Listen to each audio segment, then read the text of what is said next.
Hello and good day everyone. So this is the second installment para sa atuang TNS2 Physics for Engineers for the summer class edition.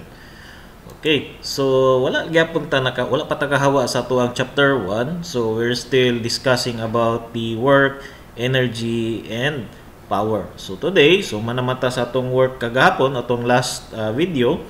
So right now, we will discuss the energy. So what is energy, by the way, no? So energy is a measure of change that is imparted into the body or system. Then it provides the body or system an ability to do work. So mo na siya purpose sa energy. Kung wala tayo energy class, so we cannot perform the work that we need, no? Is because wala tay kanang capability, no? Wala tay mura siya entity nga mo makahatag sa tuwag kusog, no? To perform such work.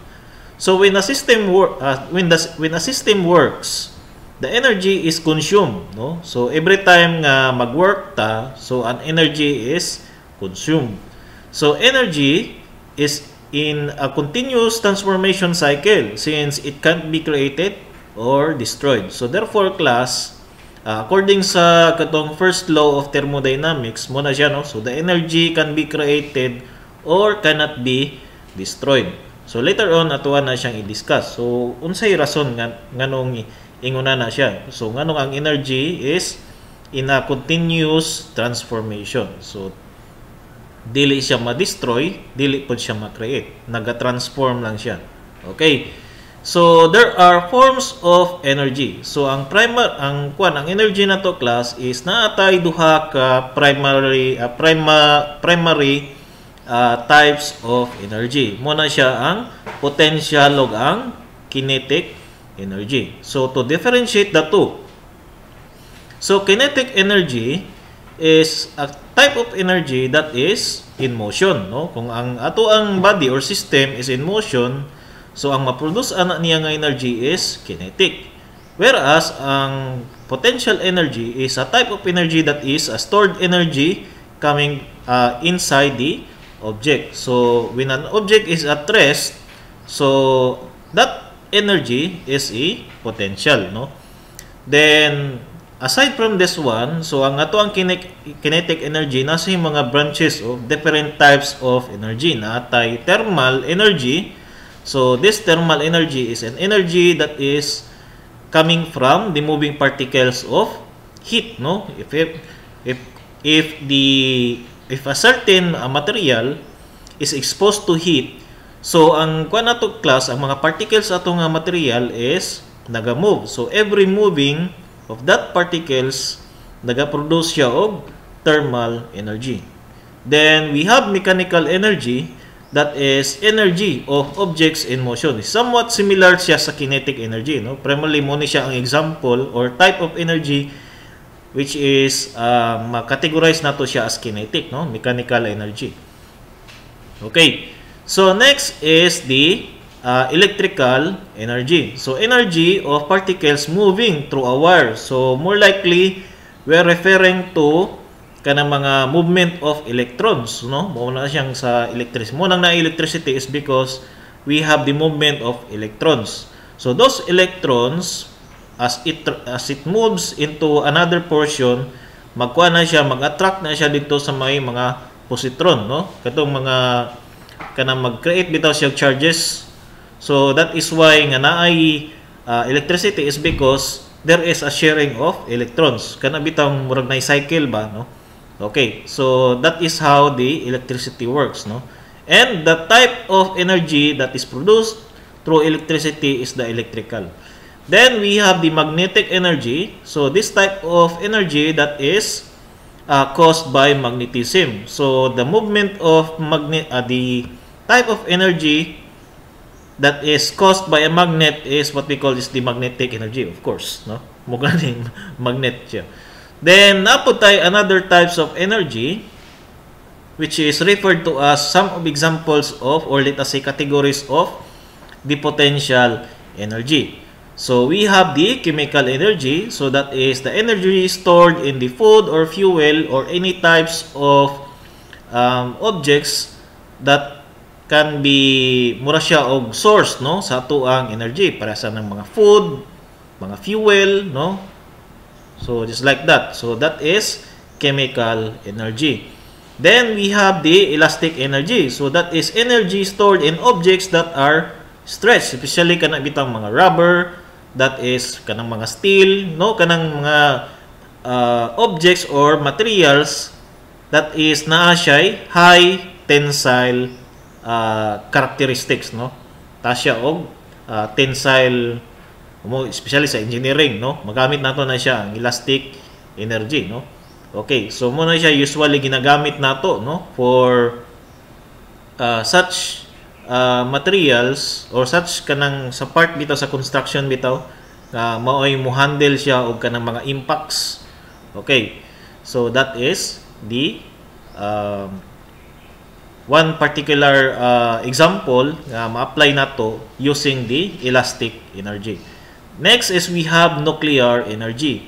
So nuclear energy is an energy stored in a center of particles. So I'm not quite familiar sa how the nuclear energy works, but I don't know, no, dili makay ko kuan ani, dili kay ko familiar sa basta sa mo na mention na nako, dili ko familiar, so I cannot elaborate more, no, about sa nuclear energy.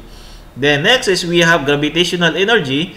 So this is the energy stored in an object when it is above the Earth's surface. Okay, so ang gravitational energy class is by the influence of gravity. So more likely class ang ato ang potential energy is somewhat related siya sa gravitational energy, no. Murag primarily ang nakakuan sa potential energy nato is by the cause of gravity, no. Okay, then aside from that one class nga napatay mga laing energy, murag neutral ni siya, no, kining duha. This is the sound energy, which is a form of energy that we can hear. Then we have the light energy, form of energy that is, or let us say the form of energy that only our eyes can detect, no. Okay, next. So let us discuss the potential energy, no. So the potential energy, it is an energy possessed by an object due to the interaction of gravity or acceleration, no. So a gravitational potential energy is associated as a falling body with a mass m influenced by gravity g at a vertical distance h. Thus we have the formula for the potential energy. So we have the potential energy can be calculated as multiplying the mass of the object multiplied by the gravitational acceleration times the vertical distance where it is located. Next is the kinetic energy. So it is the energy possessed by an object because it is in motion. So whenever the object is in motion, it produces a kinetic energy. So a mass m moving with a speed v is defined by the formula for kinetic energy. So coming from the formula, Ke is equal to 1/2 times the mass of the object multiplied by the velocity that is applied on the object squared, no? So that is 1/2 mv squared. Okay, next is we have the work energy relation. So work can be primarily output when the system is in motion. But in some ways, a work can generate an increase in kinetic energy. So, unsaon man nato ni siya pag-justify? Okay, so, ibutang na to class, nga whenever kung mag-apply ka og work sa usa ka object, so, di ba naman na siya initial velocity, napod siya final velocity. As you make a work on the object, to make it, let us say, mag-accelerate ang object, no? Kung mag-accelerate positively ang atuang object, ang iyang kinetic energy na class mag-increase, no? Pag positive acceleration. Pag negative acceleration, meaning to say, kana bitong, kung negative acceleration, kana bitong padong siya mag-slow or padong siya mag-rest, no? So that is negative acceleration. It means nga kung magkuan siya negative acceleration, ang iyang kinetic energy na class is mag-decrease, no? Okay. So that explains, no, that the work can be related to energy. So in order for us to to evaluate, no, the work energy relation, so we have to follow this formula. We have the work done is equal to the change in kinetic energy. So that is, the change in kinetic energy can be defined as kinetic energy at the end minus the kinetic energy from the start. So therefore, which is we are having a formula, since we are having a formula for the work done, which is force multiplied by the distance traveled by the object, which is equal now to the change in kinetic energy. So at the end of the kinetic energy, we are referring to 1/2 times the mass of the object multiplied by the final velocity squared, no, minus the half of the mass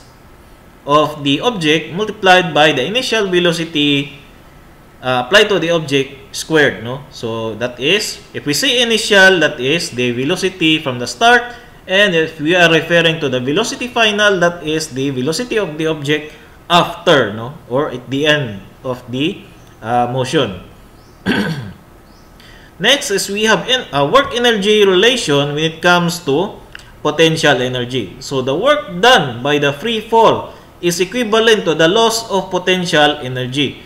So whenever class nga naay free fall, no, nga may tabo sa usa ka object, it means nga ang iyang potential energy will be consumed, no. So when an object is displaced by its weight in a certain height, so a potential energy has been consumed, no. Okay. So the work done by free fall, that is equivalent now to the loss of potential energy. So the loss of potential energy can be calculated by means of, we have the potential energy final, and we have potential energy initial, no. Okay, before and after. So therefore, this formula can be shortened as loss in potential energy is equal to mass times gravity, okay, quantity of the height final minus the height initial. Okay. Now take note, class, that if we are talking about loss in potential energy, we expect that the result will be always in negative value, no? Okay, negative dapat ang value. Okay. So we have the conservation of energy. So natakil na to ni kaganina lang. Okay, the conservation of energy is the first law of thermodynamics, no. So energy cannot be created nor destroyed. So energy is conserved around the system by transforming itself from one form to another. So just like one of this example, class, no. When a kinetic energy is used to lift an object, so a potential energy was gained by the object, no. So kung ibutang na to, class, para sa aning example dire, no. Kining dire sa figure. Okay, kung tahay nagbike ka, no. Okay. So nag-apply ka og kinetic energy sa bike para ma-reach nimo ang peak, no. Okay. So as you go into the top, so after nimo ma-reach ang top, di ba, ang imong kinetic energy or imong speed nimo is nagkahinay, no? Kay pag abot nimo sa taas, mag-rest man ka. So pag rest nimo, class, ang imong kinetic energy is wala na, no? Consume na imong kinetic energy. Pero since nga niabot ka dito sa taas, nagagain ka og potential energy. So as you go upward, o as you go kanang bitong pa-ascend ka, no? As you kanang bitong naga-increase ang imuhang elevation, naga-increase ang imuhang potential energy. So on the first phase, nagkababa ang imuhang kinetic energy, naga-increase pod ang imuhang potential energy, no? As you go upward, no? Kanang pasaka nimo. But as you are going to go down, no? So pag-abot diri sa taas imuhang potential energy.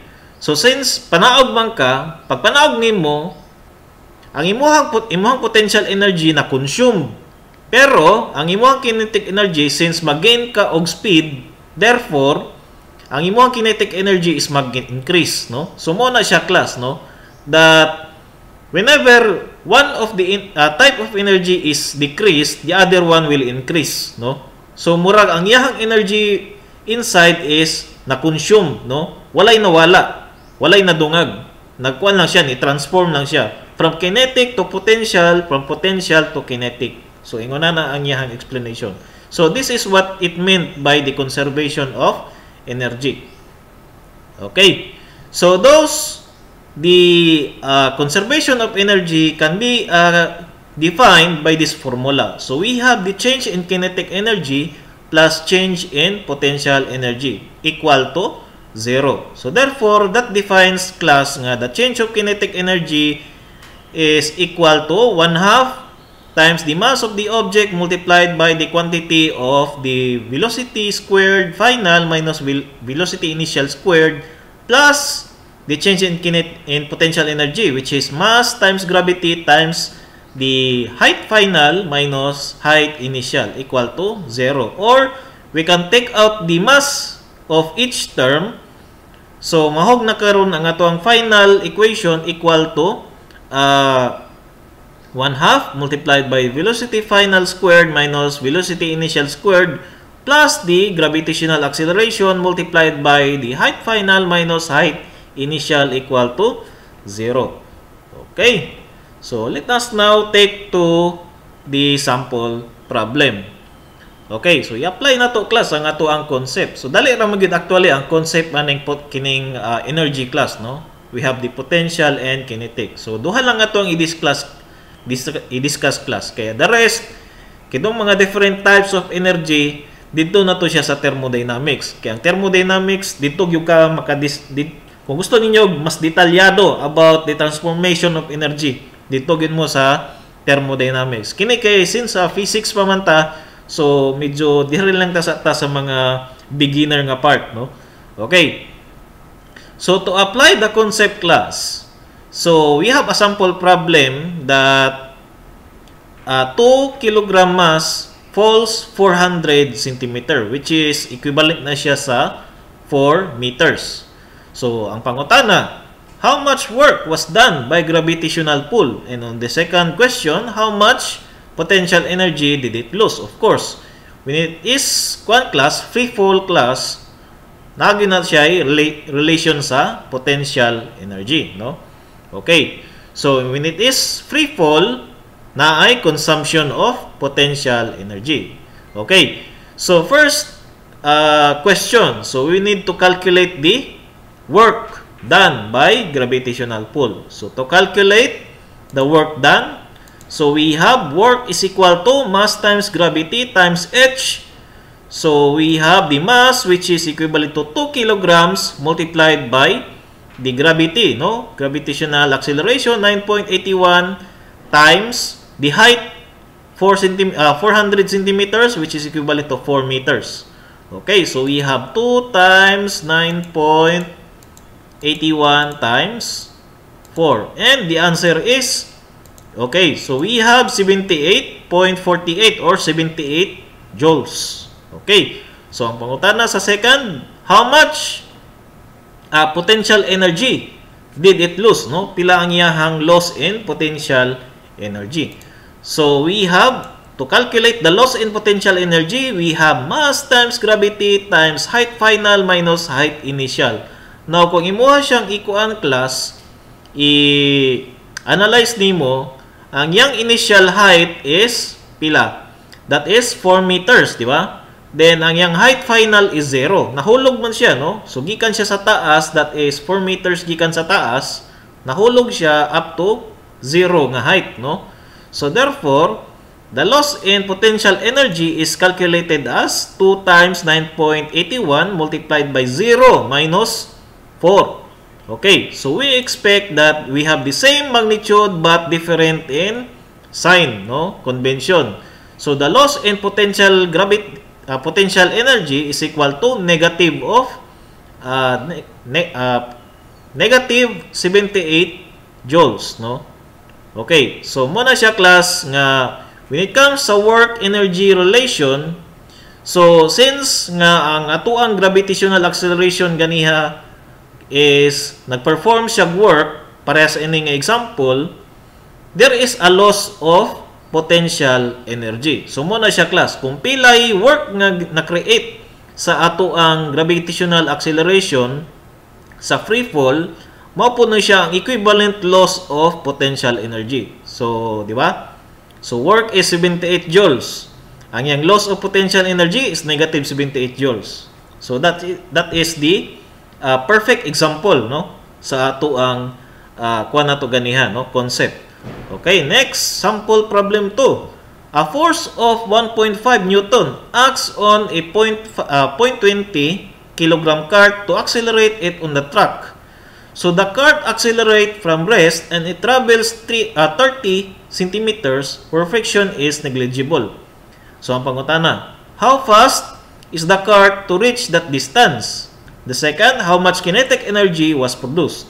Okay, so kani siya class nga example is part also of the work and energy relation. Karon is nanata sa kinetic energy. Kaniya is potential. So, ang pangutana nato sa first class is the velocity. So, we need to calculate the velocity. In order to calculate the velocity, we need to use the work-energy relation, which is work done equal to change in kinetic energy. So, given that we have the equivalent force, which is 1.5 Newton, and we have a distance of 30 centimeters, which is equivalent na siya sa 0.3 meters, no? And we have the mass, which is equivalent to 0.20 kilogram. And given ang ato ang initial velocity. Ang initial velocity na to class is gikan man siya from rest, no? So 0 ang iyahang velocity. And ang pangutana karon is pila ang iyahang final velocity as it reach 30 cm nga distance, no? Okay, so to calculate the final velocity class, so ang ato ang i-input nato ang atong mga values sa atong mga variables, and we have to calculate the final velocity. So we have 1.5 multiplied by 0.3. So ito i-float na to sa calculator. So gwapo naman kayo ng calculator ron, kaya high-tech naman, pwede na to i-float. So 1.5 times 0.3 equals to 1/2 or equivalent to 0.5 times 0.2 times alpha x squared minus 0.5 times 0.2. Matik 0 na ni siya, no? Na-multiply man siya 0. Okay, so i-float na to siya, kini siya sa tong calculator, tapos i-shift solve. Then equals. Okay, so we have the value, no? The answer of 2.12. So mo na siya ang ato ang velocity final, 2.12 meters per second. So ingon na lang kadali. So gamit kay ning shift solve, no, sa calculator. Okay, pwede man nato ni siya i-solve algebraically step by step, but time is not our friend, no? Okay, so mo nang mogamit na lang ta og mas dali og mas sayon nga pamaagi. Okay, so shift solve. Okay, next. Okay, solving for the solution for question B, no? Okay, so the second question is how much the kinetic energy was produced. Now, kining a situation class is the cart was applied by a force in order to accelerate, no? Okay, so since nga ato ang cart is mag-accelerate siya, so therefore mag-gain siya karon og kinetic energy. Ang pangutana, pila ang iyahang kinetic energy nga gi-gain from that force nga gi-apply sa iyaha. Okay, so we have to calculate the change in kinetic energy by using the formula change in kinetic energy, that is 1/2 times the mass times the velocity final squared minus half of the mass times the velocity initial squared. So inputting the values into the variables, Okay, substitute the values. Okay, so we have 0.5 times 0.2 multiplied by 2.12 squared. Okay, so dili na nako i-float ning isa kay 0 man ni siya, no? Automatic 0 naman ni. So the answer is 0.45, which is change in kinetic energy. So that is 0.45 joules. Okay. So kung i-compute nimo ang work done by the CART class, so di ba ang formula sa work is force times distance. So you have 1.5 multiplied by the distance, no? So let us check kung equal ba siya sa tuang kinetic energy. Okay, so we have 1.5 multiplied by 0.3. So kung mag-equal sila class, that means that kung pila ang work nga na-create sa CART class, that is also the equivalent increase in kinetic energy. So since ang result is 0.45 joules sa atong work, so di ba nagkuan sila, nag-equal. So therefore work is equal to change in kinetic energy.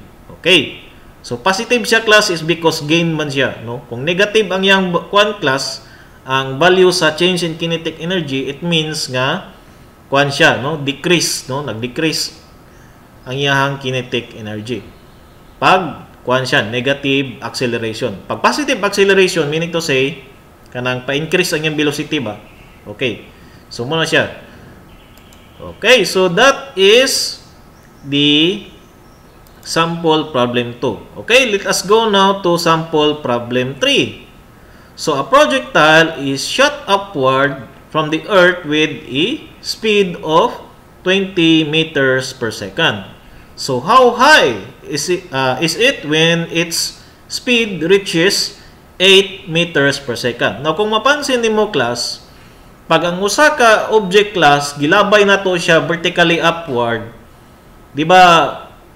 If you try to look closer into the speed, kung ang imong initial speed nimo is let us say dako-dako, pag-abutan na sa taas class magkanamanam na siya og decrease. Kaya nga naman, now due to the effect of the gravitational acceleration or gravitational pull, ang imong kuan class, ang imong speed nga gi-apply nimo sa object as you throw it upward, magkanamanam siya og decrease, no? Until nga mahimo siyang 0. Once nga mo reach na siya 0 class, okay, mo kuan na siya, mag free fall na siya padulong. Okay, mo free fall na siya. Okay. So that is the effect of gravitational pull, no? Gravitational acceleration. So kung mapansin ninyo sa problem, na siya initial speed nga 20 meters per second. So ang pangutana niya, how high is it when its speed reaches 8 meters per second? Nibaba ang iyahang speed, no? Okay. So to solve for the height of the object, so we need to calculate using the katong formula bitaw sa conservation of energy. We have change in kinetic energy plus change in potential energy. Since nga ang atong object nato is gi-applyan nato siya og kinetic energy, now since gi-applyan nato siya kinetic energy in order to go upward, di ba? So as the object gains an elevation, so mag-gain pod siya og potential energy, no? So therefore naay transformation of energy from kinetic to potential energy. Mo nang magamit ta og law of conservation of energy nga formula, no? Mo na siya, change in kinetic energy plus change in potential energy. So that is why we're using the formula 1/2 times the mass times the velocity final squared minus velocity initial squared plus the mass times gravity times the height final minus height initial equal to 0. Okay, substitute all the values and calculate for the final height, no? So we have, okay, 0.5 times, okay, don't forget the parenthesis, no? Kung mag-float mo sa inyong calculator, ayaw mo kalimot gamit og parenthesis. Kaya kung di mo magamit og parenthesis, ang kining 1/2 ma-multiply na siya diretso sa ato ang h squared. So ang may tabo ni pag mangbutang kag parenthesis, ang unahon ana sa calculator og solve is ang h squared minus 20 squared. Tapos after ana niya i-multiply na niya diri sa 1/2.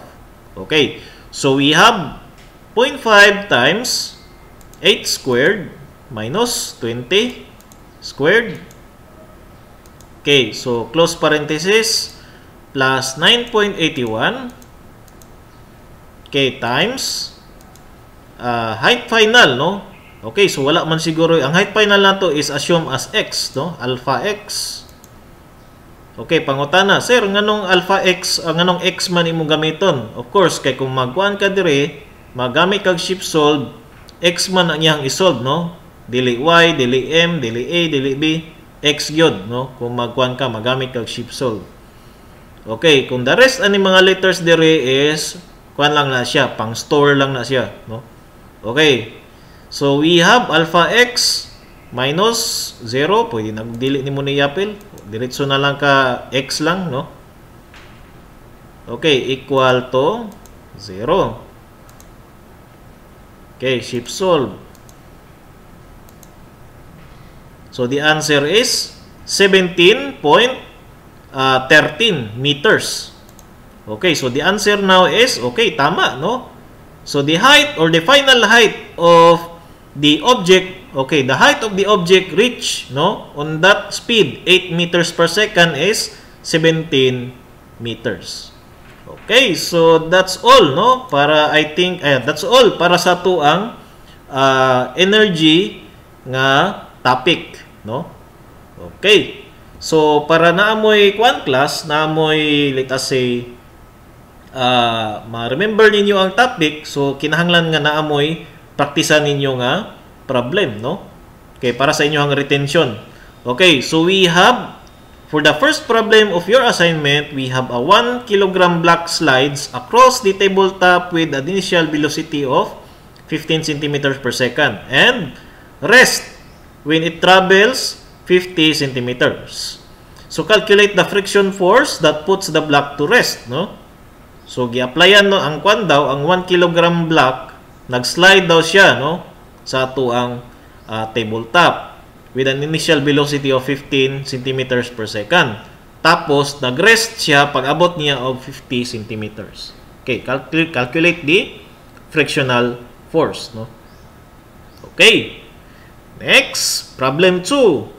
Calculate the potential energy gained by a 20 gram bullet when it was fired vertically upward with an initial velocity of 120 meters per second and reach the topmost portion it can, no? So ang kuan ni, ang situation is nag-fire ka, gi-fire nimo ang kuan 20 gram bullet pataas, no, with an initial velocity of 120 meters per second. So ang pangutana is what is the potential energy gain? So mag-gain man gyud na siya potential energy. Okay. So that's it, no? Para sa ato ang part 2 sa chapter 1. So if you have questions and clarifications, pwede ko ninyo i-PM, no? And for kung gusto ninyo nga medyo naamoy wala kayo na sabtan or wala na miss ninyo sa video, so pwede ninyo i-replay lang ni siya, no? Okay, so thank you for your time. So bye-bye.